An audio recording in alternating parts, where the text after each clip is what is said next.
ya Trans Nzoia. Kutoka Trans Nzoia tuelekee kaunti namba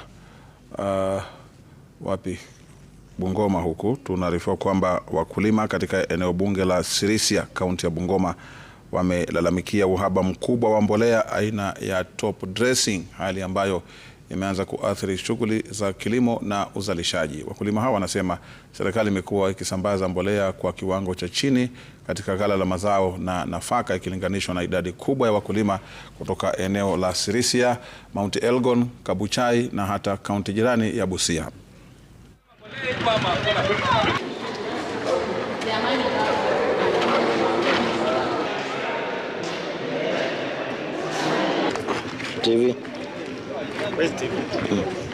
Kuna wamama wanakuja hapa kuanzia asubuhi, wengine wanaona wametoka mbali hata wanalala kwa sababu wameambiwa mbolea inakuja.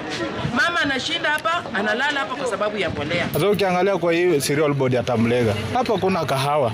Hata ukijaza kahawa hapa, wanajaza mbolea ya miti. Sasa hiyo utafanyia nini sasa hivi? Sasa hivi wakulima hapa ni wakulima wa mahindi, maharagwe. Hatuna kahawa hapa, kama tuko nayo ni kidogo sana. Kwa sasa hivi nimekuja mara ya 3 hapa Tamlega, lakini nimekosa mbolea. Iwapo kama tungepata mbolea ya kutosha, hata wa customers aongeza kuja hapa usiku na wasiungamane mahali hapa.